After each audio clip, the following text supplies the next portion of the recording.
The flowers were wrong. Margaret Ashworth stood at the entrance to the Calloway ballroom and understood this immediately, the way she understood most things, quietly, completely, and without anyone asking her to. The roses arranged along the eastern colonnade had been placed too high. They would cast shadows across the faces of anyone seated beneath them once the candles burned down past the first hour.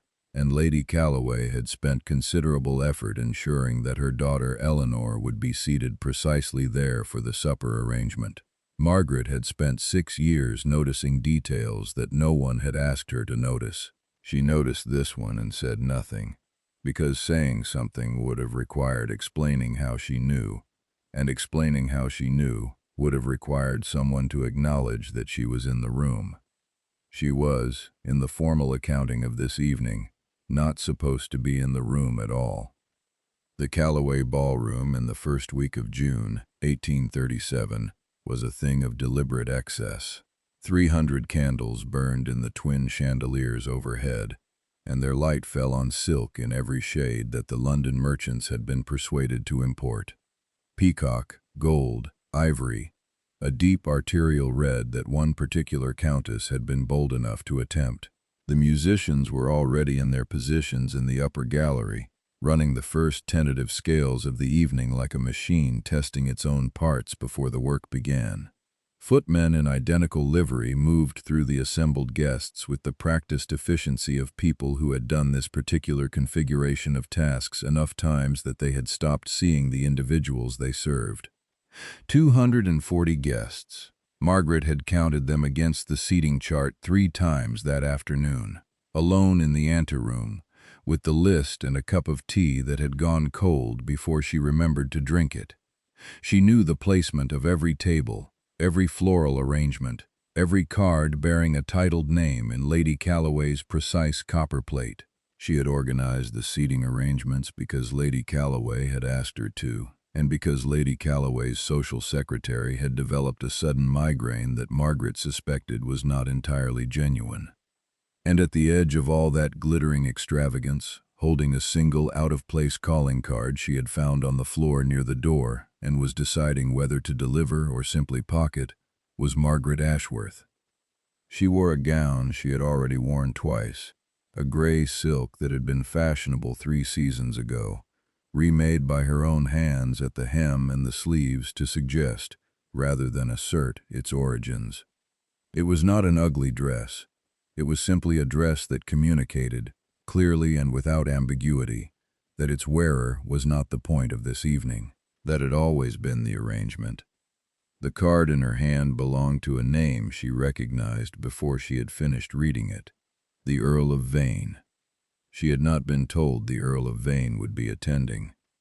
She had also not been told what she already knew from 6 separate pieces of correspondence that had passed through her management of Lady Calloway's household affairs over the past month, that the Earl of Vane was connected, through his seat in the upper gallery of estate investors, to a matter of business that had cost Margaret Ashworth precisely everything she had built in the previous 4 years.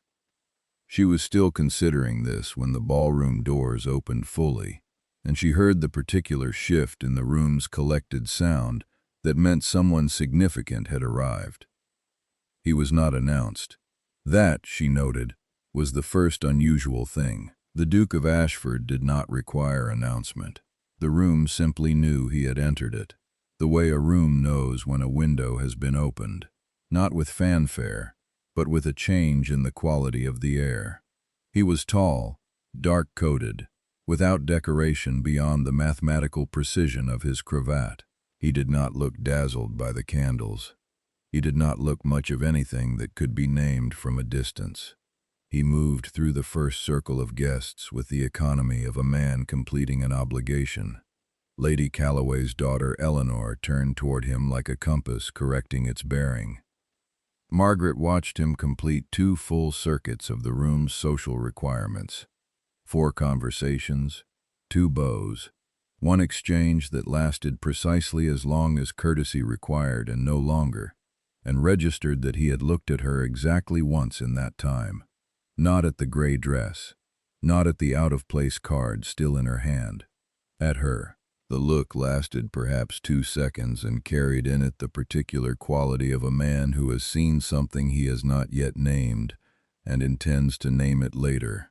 She pocketed the card and returned to her list. She had been managing this household's social calendar for 6 weeks, while the Callaways looked for someone more permanently suited to the role. She had been dismissed from 3 positions in the previous year. She was not inclined to spend the evening being measured by a duke whose name was attached to a decision that had cost her the one thing she had built that was genuinely hers. But she noted the look. It was the kind of thing she always noted, and she continued.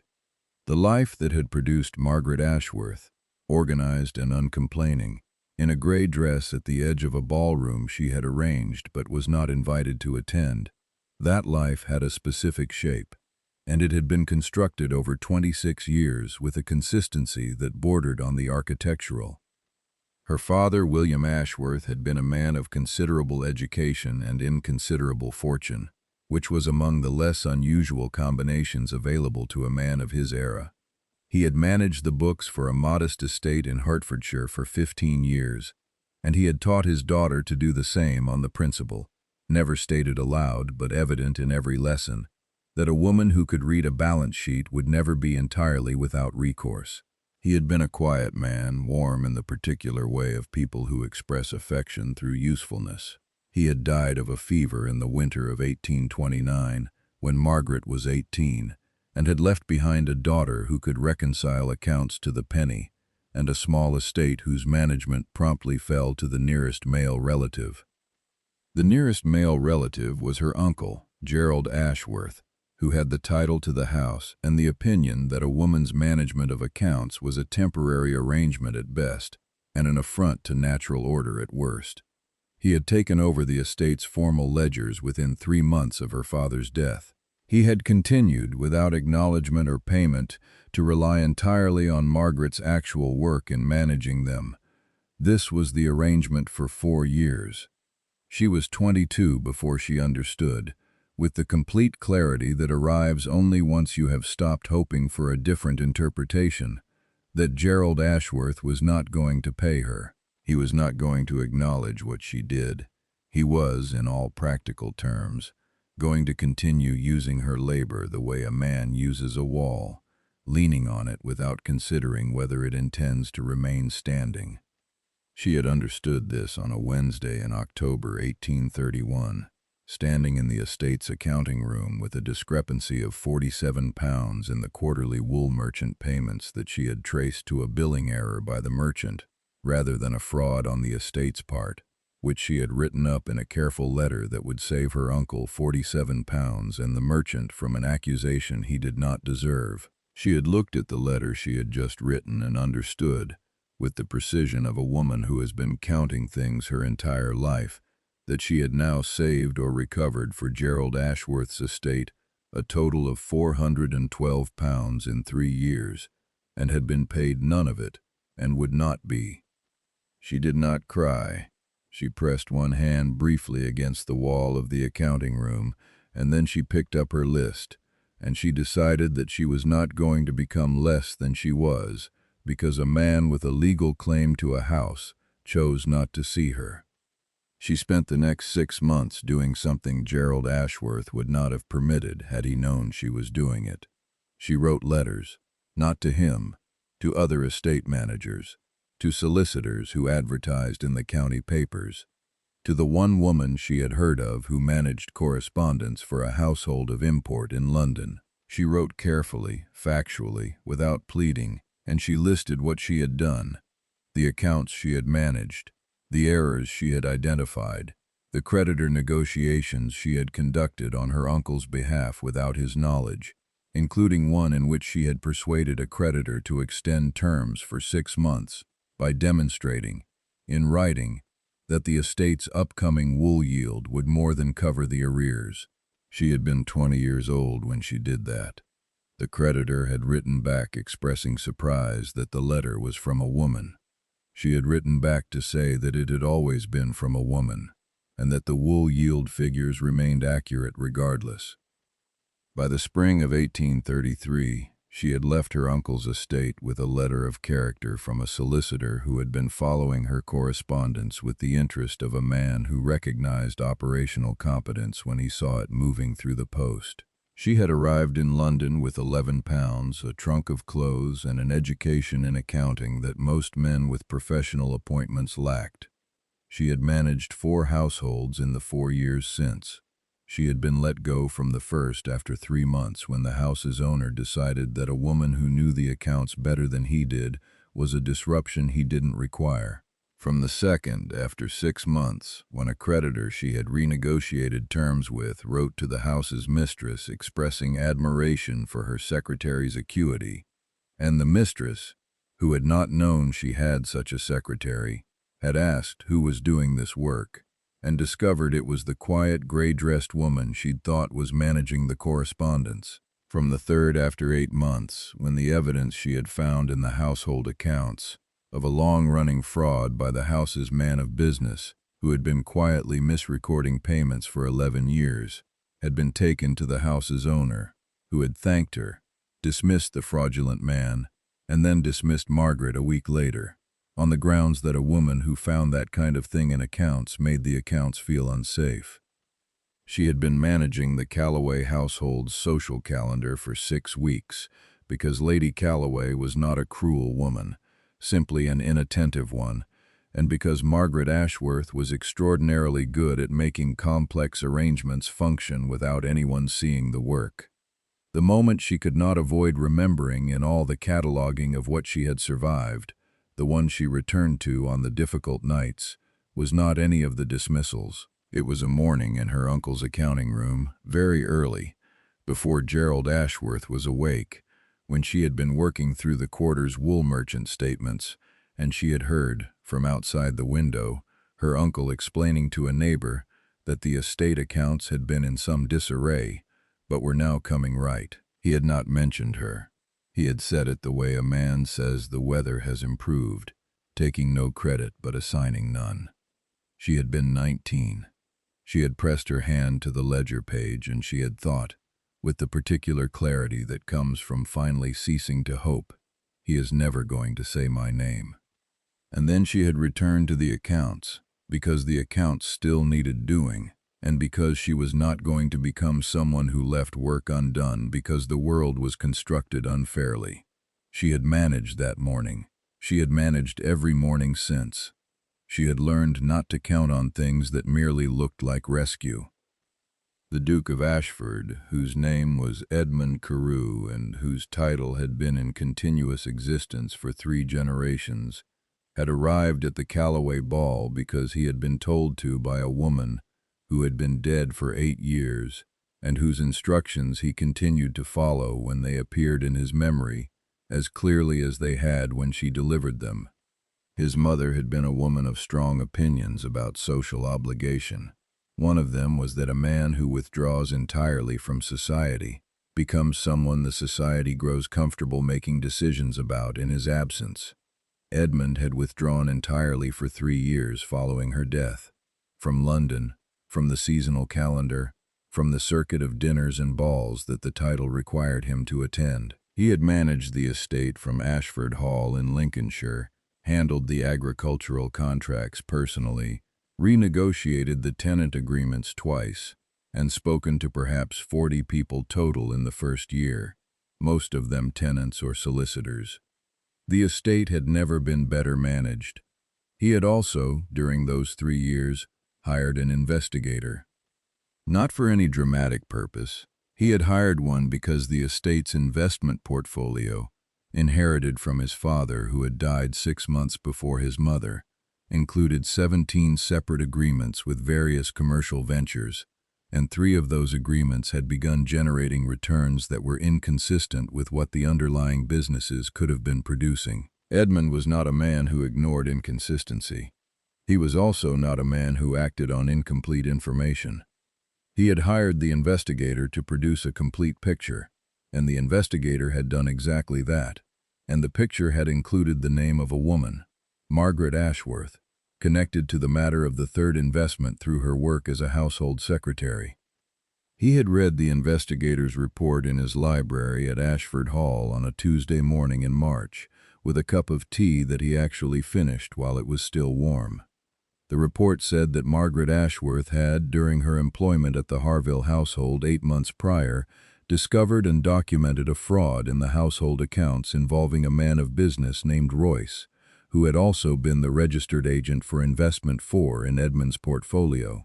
The fraud she had documented had been the same fraud, running through multiple client accounts, not merely the Harville households.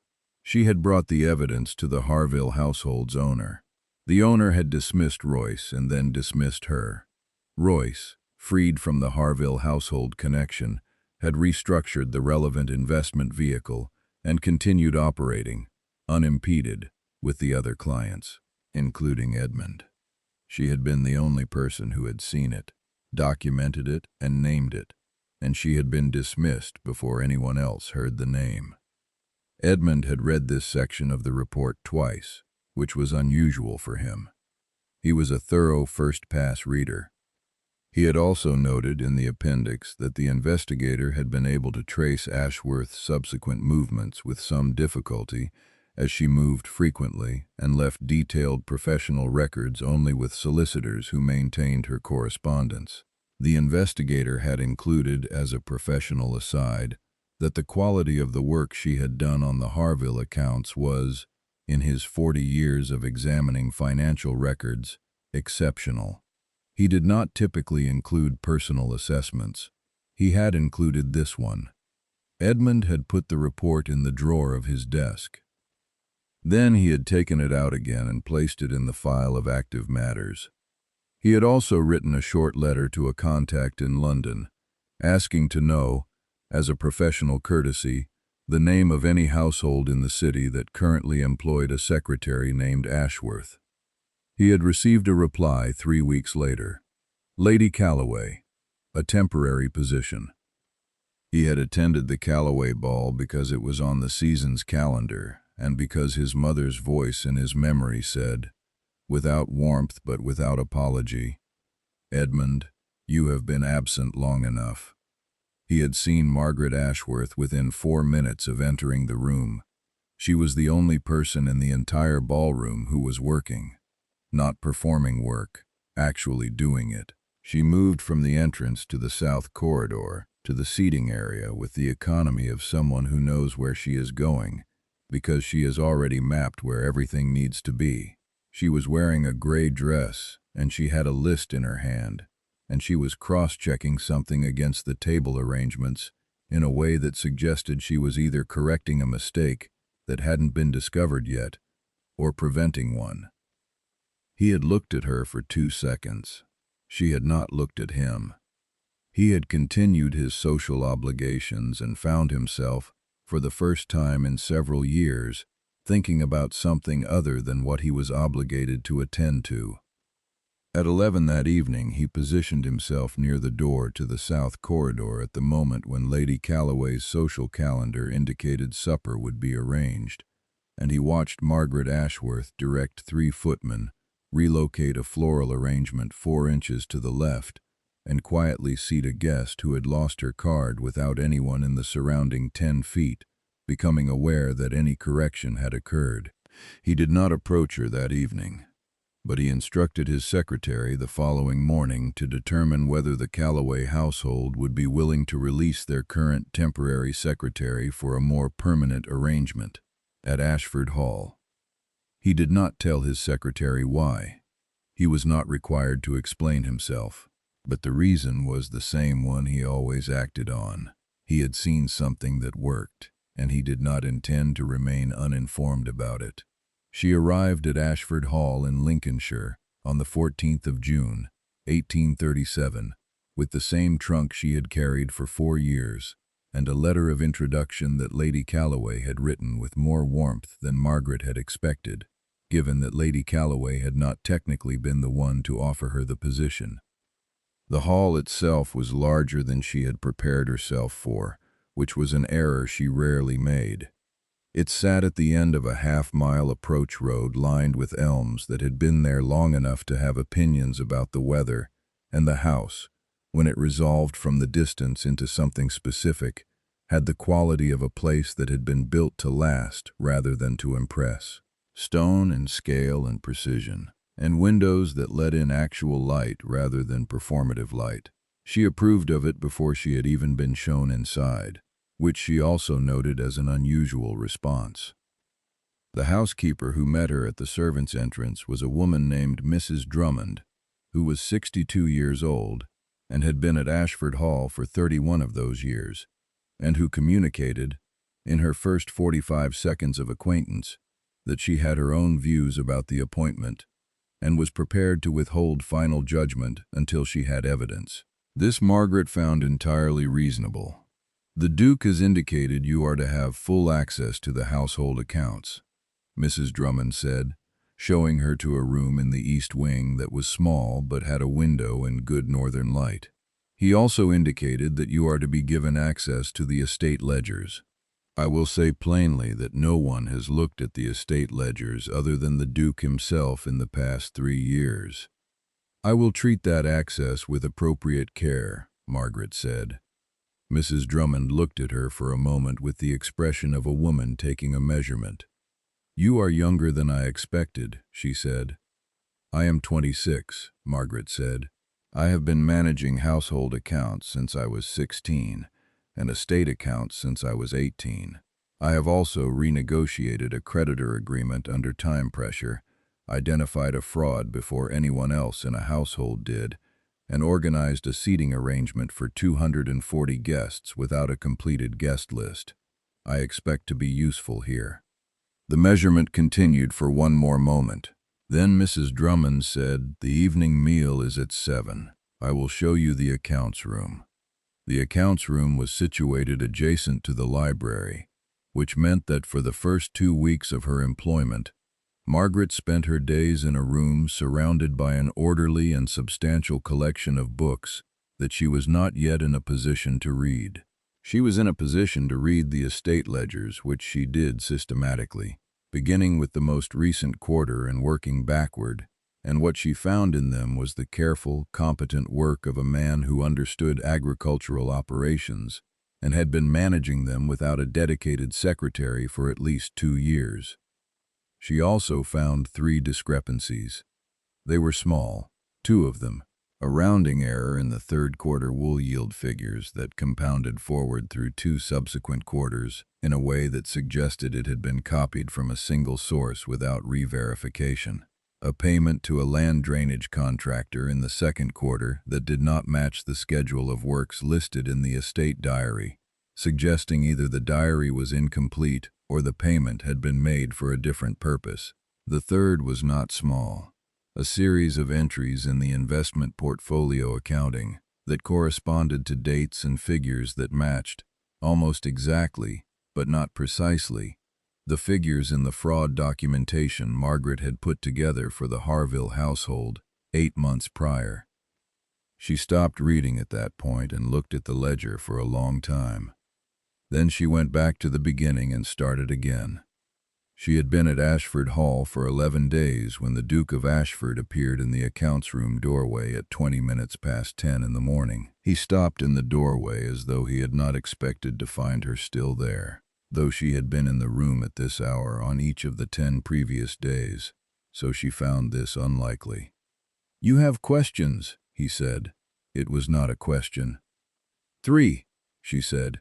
"The first 2 I can answer without your involvement. The third requires a conversation."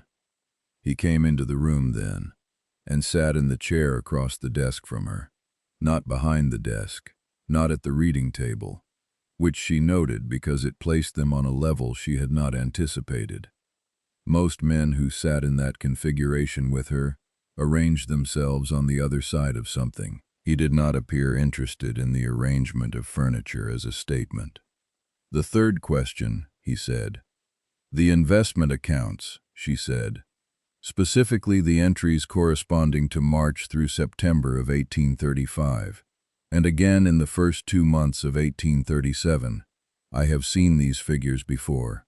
Not here, in a different household under different account names, managed by a man of business named Royce.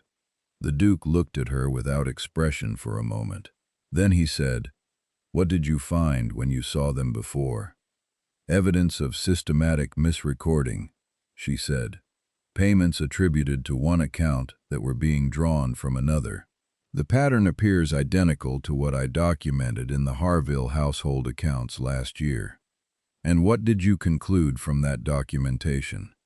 "That the Harville household was not the primary target," she said. "That the fraud required at least 2 participating accounts to function. That the second account was larger." She looked at him. "These ledgers are larger." He was quiet for a long time. Not the quiet of a man composing a response. The quiet of a man reviewing a decision he had already made. "I received a report in March," he said finally, "that identified your prior work on this matter. I had my own investigator working on the investment discrepancies. He had not identified the pattern you have just named in 11 days. He had been looking for 7 months. Margaret looked at the ledger page and back at him. "I had a significant advantage," she said. "I had already seen it once." He said nothing. He simply looked at her with the particular attention that she had first noticed in the Calloway ballroom, not measuring her for a purpose she could name, but measuring her for something. She went back to the ledger. "I can document this properly by the end of the week," she said. "I will need access to the original investment correspondence, not just the summary entries." "You have it," he said, and left. He had said it the way a man confirms something he has already decided, not as a concession. She had managed creditor agreements and wool merchant accounts and a fraud documentation under hostile conditions, and 6 years of invisible labor. She could manage this. But she pressed one hand briefly against the edge of the ledger when he had gone, because the conversation had been unlike any professional conversation she could remember, and she was not entirely certain yet what to make of that. The opposition assembled, as it always did, in an orderly fashion. Lady Priscilla Caldwell arrived at Ashford Hall 12 days after Margaret's appointment, with 2 trunks and an invitation that predated Margaret's employment. She was 24, the daughter of an Earl, and she had been, by the common understanding of everyone in 3 counties, the person who would be managing Ashford Hall's social arrangements in a permanent and very different capacity within the season. She had fine blonde hair and a composure that she deployed like armament. She looked at Margaret once, in the drawing room, with the expression of a woman who has surveyed a room for threats and found an unexpected quantity of gray silk. "You are the secretary," Lady Priscilla said. "I am," Margaret said. "The Duke does not typically employ women in that capacity," Lady Priscilla said, which was true. "He does now," Margaret said, and returned to her list. It was not the last conversation they had, but it established the terms of the ones that followed. The Earl of Aldwych arrived 4 days after his daughter. He was 61, solid in the way of men who have been certain of their position long enough that the certainty has become structural. He had dinner with the Duke on the evening of his arrival, and Margaret, who was at the far end of the hall reviewing the following morning's household schedule, heard from that dinner the unmistakable sound of a man making a case for something that he believed did not require making a case for. She heard her own name twice. The door was not fully closed. She filed this information and continued with the schedule. A friend arrived mid-July, ostensibly to visit the neighboring estate and practically to provide Margaret with the first uncomplicated human company she had encountered in 5 weeks. Her name was Clara Holt, and she had been Margaret's closest correspondent for 3 years.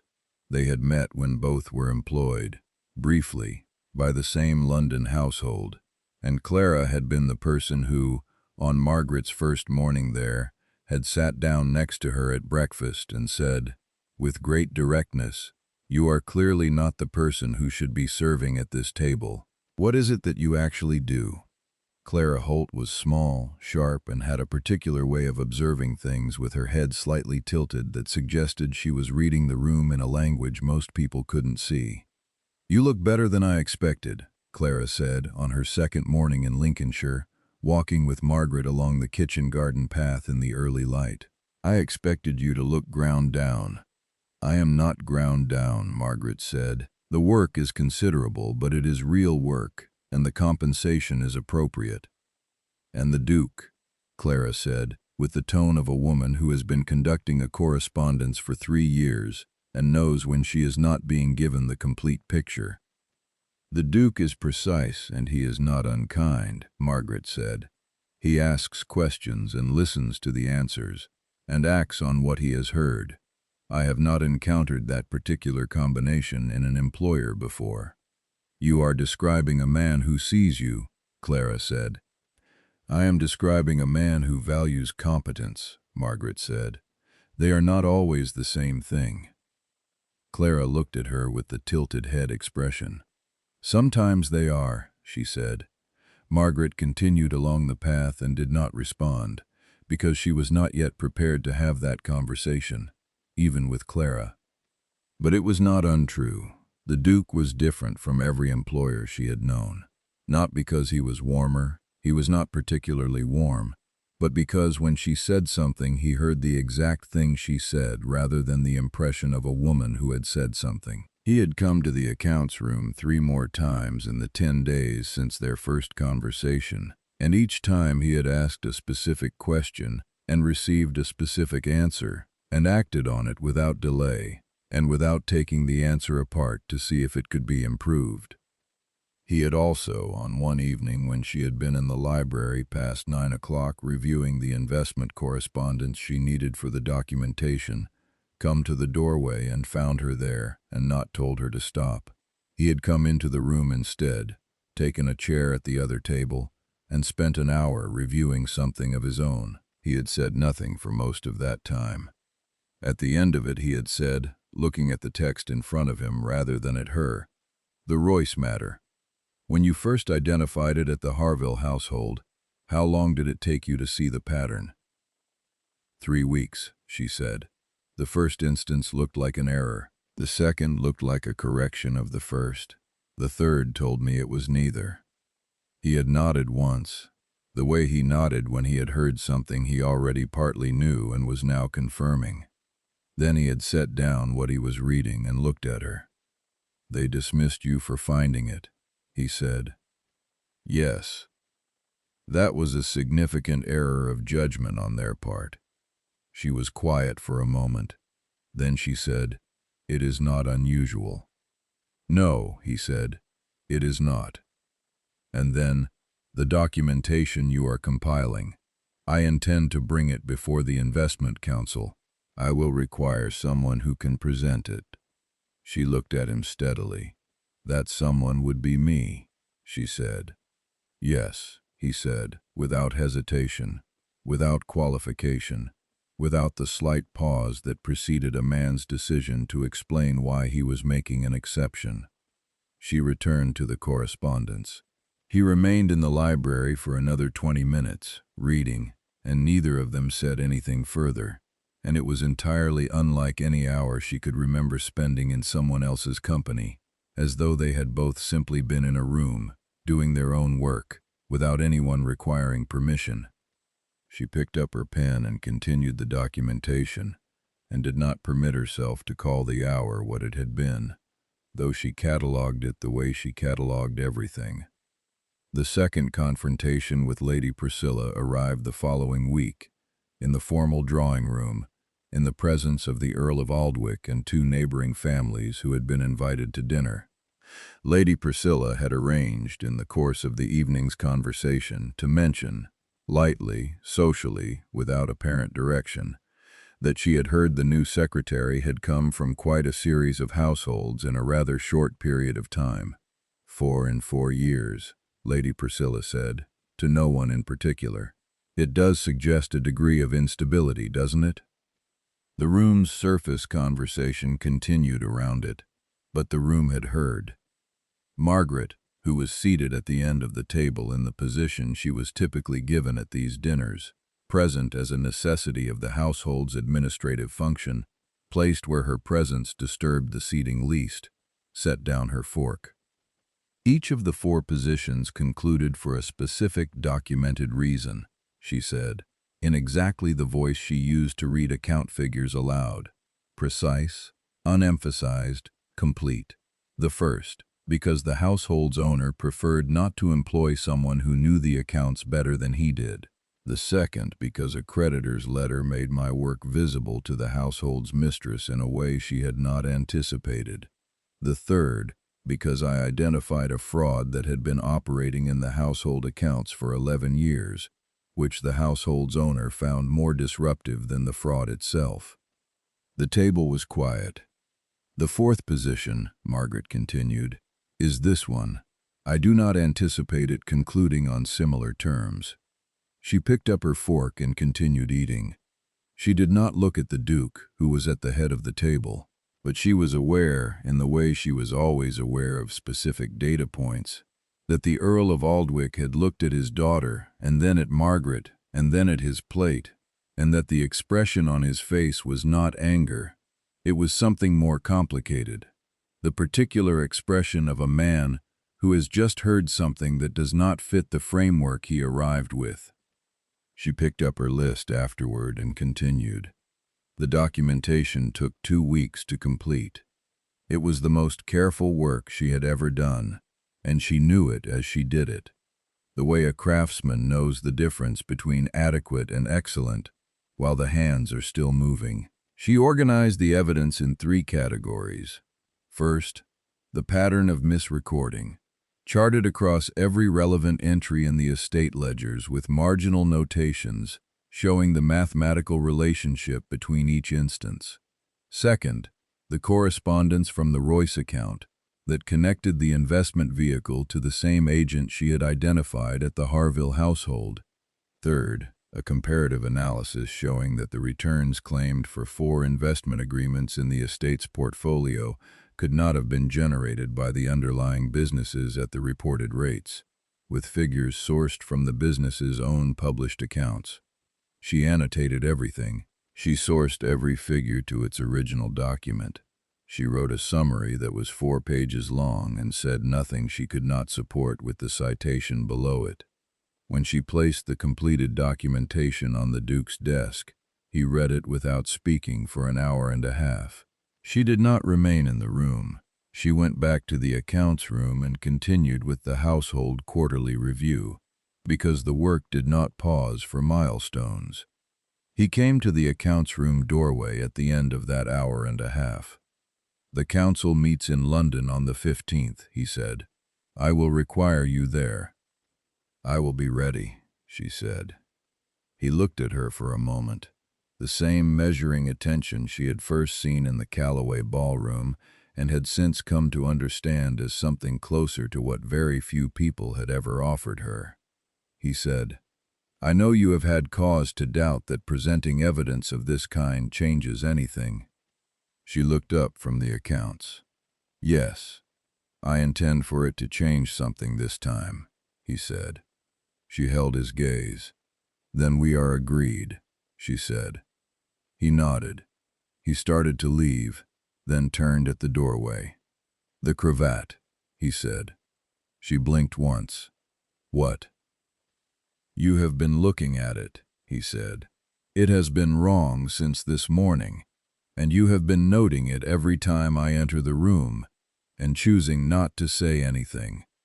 She stood, because it was the thing to do, and she crossed to the doorway and straightened the cravat with 2 efficient movements, and stepped back. He was very still.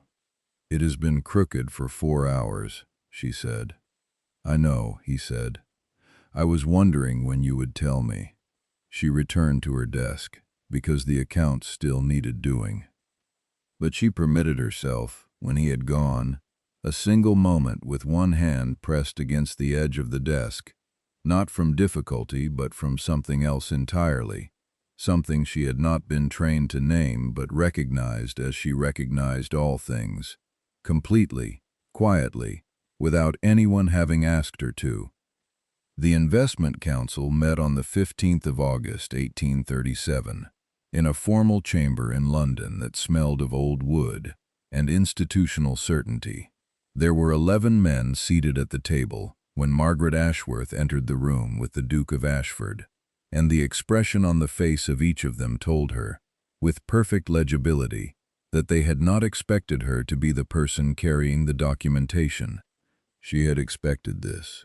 She had prepared for it the way she prepared for everything, by knowing her material more thoroughly than anyone else in the room would know theirs. The Earl of Aldwych was present. She had not been told he would be, and she noted his presence the way she noted all significant information, without visible response, and with complete attention. He sat at the far end of the table, and he looked at her when she entered with the expression she had seen at the dinner table 3 weeks ago, not hostile, not welcoming, recalibrating. There were 3 other investors at the table whose names she recognized from the documentation. One of them was the agent Royce's primary contact in the investment structure, a man named Whitmore, who was in his 50s and had the settled authority of someone who has been managing money long enough to believe that managing money and being correct are the same thing. Whitmore looked at Margaret, and then at the Duke of Ashford, and then at the documents she was placing, in order, on the table's surface. "Your Grace," Whitmore said. The council was informed this was a review of the investment portfolio. "We were not told we would be receiving presentation from," he paused, "a secretary." "You are receiving a presentation from the person who prepared the documentation," the Duke said. "Proceed, Miss Ashworth." She stood. She had been standing in rooms her entire adult life, where no one looked at her directly. She stood in this room and looked at all 11 men in turn, briefly, exactly, and began. "The documentation before you concerns a pattern of account misrecording in 4 investment vehicles held in the Duke of Ashford's portfolio," she said, "connected to the same pattern of account management I identified and documented in the Harville household accounts in November of 1836. She placed the first page of the comparative analysis in front of each man as she spoke. She had made 11 copies, by hand, and they were identical. "I will take you through the pattern first, then the supporting documentation, then the connection. I will answer questions when I have completed the presentation." Whitmore said something. She registered it and continued. She had spent 6 years doing invisible work. She spent the next 45 minutes making it visible. She walked them through the pattern, entry by entry, date by date, figure by figure. She showed the mathematical relationship between the misrecorded amounts and the claimed returns. She placed the Royce correspondence alongside the estate ledger entries and showed that the same agent, the same misrecording pattern, and the same structural mechanism appeared in both documents, separated by 8 months, and the dismissal of the person who had first identified them. She did not raise her voice. She did not argue. She did not ask them to accept her interpretation. She asked them to look at the figures, and the figures said the same thing, regardless of who was looking. The room had the quality of a room being changed, while everyone was still inside it. "These entries," she said, placing the final page of the annotated ledger in front of Whitmore specifically, "represent a total of £942 in returns attributed to the agricultural vehicle that the underlying business, according to its own published accounts, could not have generated in the relevant period. The discrepancy is not a rounding error. It is not a correction. It is the same mechanism I have documented in the previous set." She looked at Whitmore directly. "I have 37 citations for the 29 specific instances of misrecording.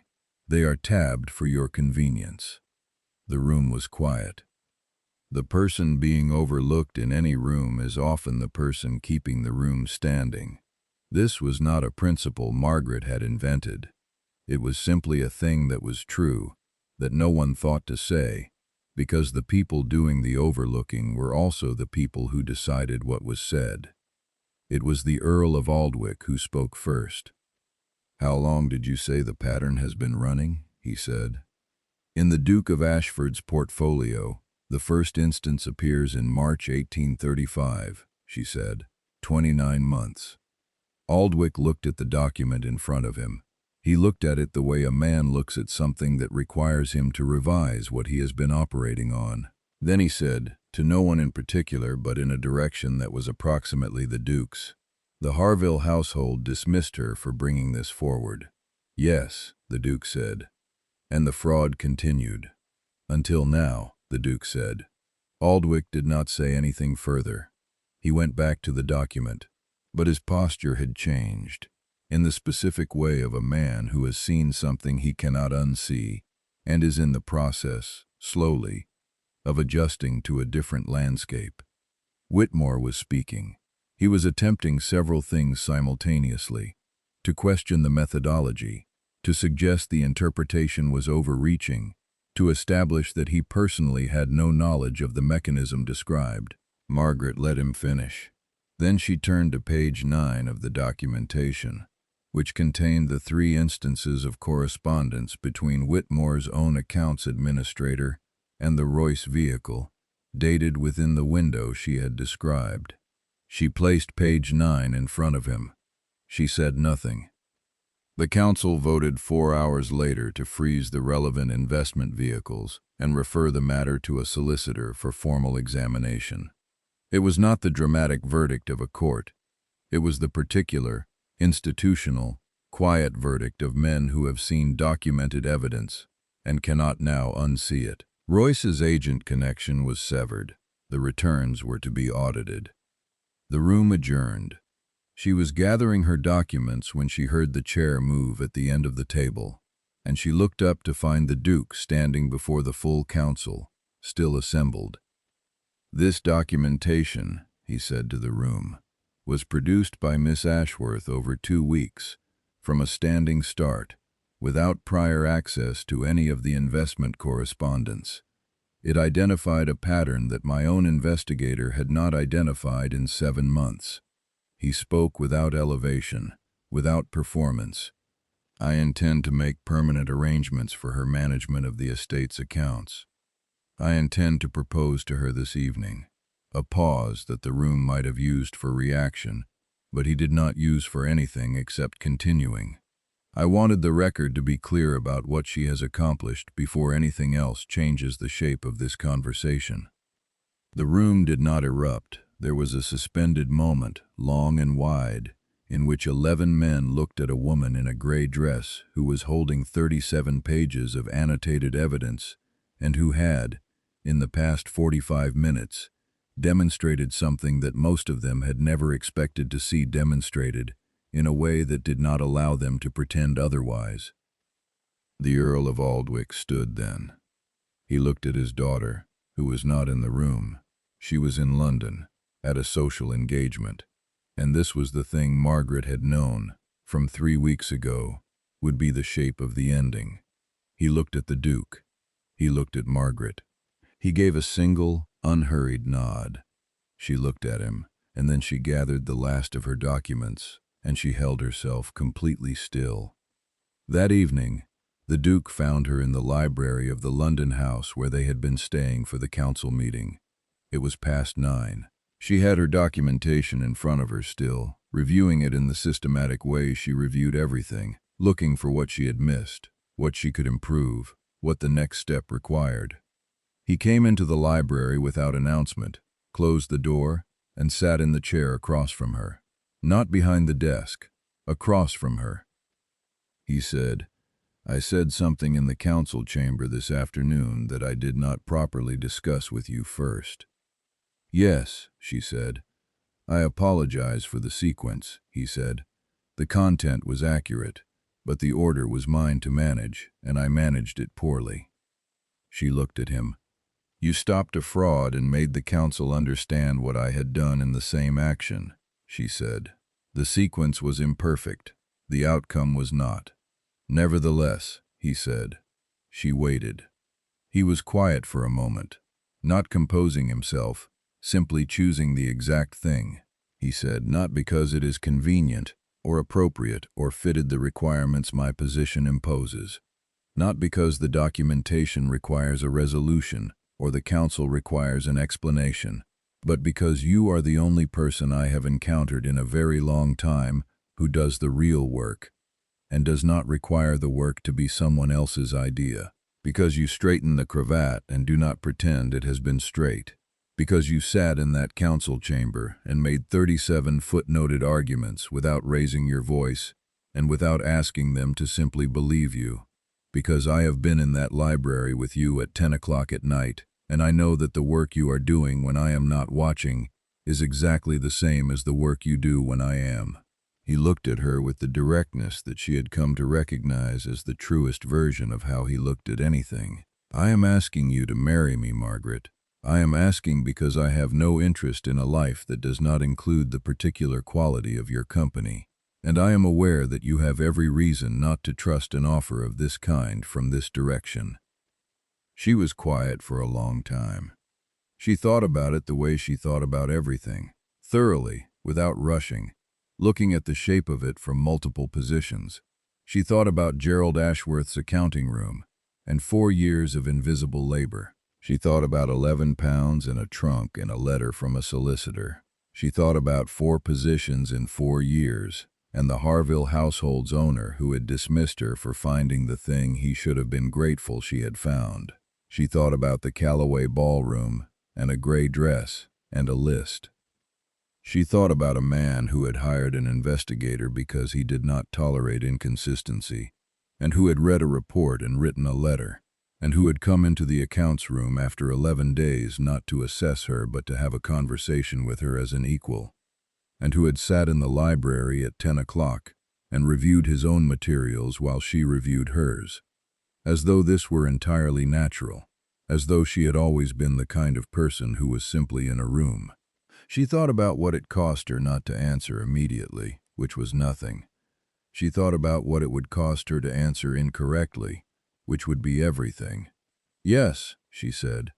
It was a simple, direct sentence. She said it the way she said all true things, without decoration, without qualification, without asking him to respond to it before he had heard it completely. He looked at her. He reached across the desk and took her hand, her bare hand, not gloved because she had been working, and he held it without speaking, and that was the whole of the declaration between them. It was enough. It was, she thought, precisely enough. Clara Holt received a letter 3 days later that she read twice and then sat down and said, to the empty room around her, "Well, it was always her." The Earl of Aldwych spoke to his daughter on the morning of the council's resolution. He did not tell her what he said. What was known, afterward, was that Lady Priscilla Caldwell left London for her father's country estate within the week, and did not attend the engagement announcement at the autumn assembly. She was not destroyed by this. She married an agreeable baronet 2 seasons later and managed his 3 properties with considerable efficiency, which Margaret, hearing this second-hand, thought was probably the better outcome for everyone. The partial recalibration from the Earl of Aldwych came 6 weeks after the council meeting, in a letter addressed to Margaret directly, not to the Duke, not through the Duke, to her.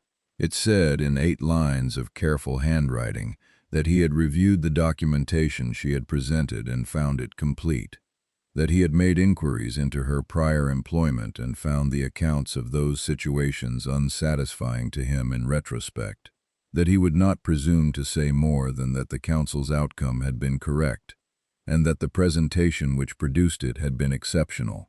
He did not apologize, he did not offer warmth, but he had written the letter himself, addressed to her, and placed her name on it without qualification. In the accounting of such things, she received it as what it was. The wedding was in October, in Lincolnshire, at the church 2 miles from Ashford Hall. Mrs. Drummond, who had been at the hall for 32 years by then, stood in the first row on the house's behalf and did not cry, but was seen to press her lips together in a specific way that communicated the same information. Clara Holt sat beside her and was not pressed about anything. The marriage was not easy. It was also not the kind of difficult that defeats things. It was the ordinary difficulty of two people who have each managed their own architecture for a long time and must now share the same space, not without friction, but with the mutual willingness to name the friction directly when it appeared and address it the way both of them addressed everything, with precision and without dramatization. He kept his habits, she kept hers. What she had not expected, what she noted, the way she noted all data that did not fit prior expectation, was that his habits included her. He read in the library and expected her to be somewhere in the room doing something of her own. He asked her questions in the morning at breakfast with the same directness he used in professional matters. When she was working past 9 o'clock, he came and sat in the room and did not tell her to stop. The estate accounts were formally restructured in the first year.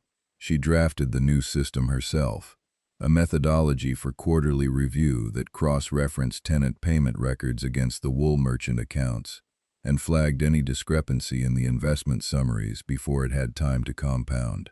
She had the methodology reviewed by the solicitor who had written her letter of reference 4 years ago, a man named Edward Vickers, who had been one of the first people in any professional capacity to take her correspondence seriously. He read her methodology and wrote back, "This is the best organized financial oversight system I have seen applied to an estate of this size in 20 years of practice." He also noted, as a professional aside, that he would be sharing the general principles with 3 other estates whose management he oversaw. The annotated methodology was adopted in modified form by 6 estates in Lincolnshire and 3 in the neighboring county within 4 years. She received no public credit for this, because that was not how such things worked. The solicitors who implemented it knew where it came from. That was sufficient. Their daughter was born in the 2nd year. They named her Frances, after Edmund's mother, which had been Margaret's suggestion and Edmund's immediate agreement, the fastest agreement she had ever seen him reach, which told her with perfect legibility what that name still meant to him. Frances Carew arrived in the world with her father's composure and her mother's habit of looking at a room from the edge of it, with the particular attention of someone taking a complete inventory.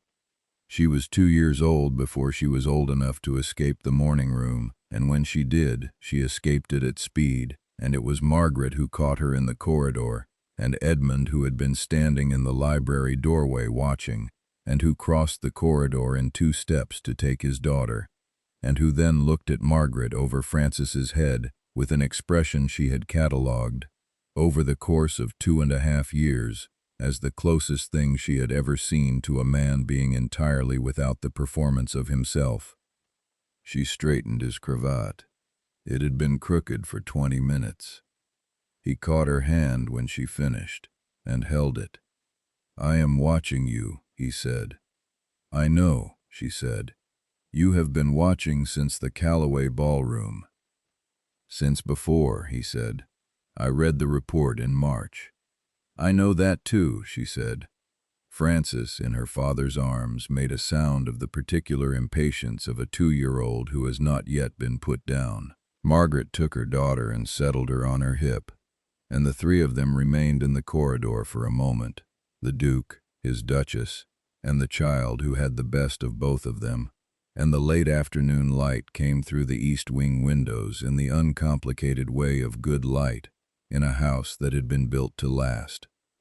She had not been rescued, she had not been transformed, she had been seen, which was a different thing entirely, and she had been seen by the one person who had done his research first and shown up prepared, and that, she thought, was the only kind of seeing worth the name. She was not going to step aside for anyone. She never had been. She picked up Frances and went down the corridor toward the accounts room, where the quarterly wool figures were waiting, and Edmund fell into step beside her. and the house held them both without comment, as it had been built to do.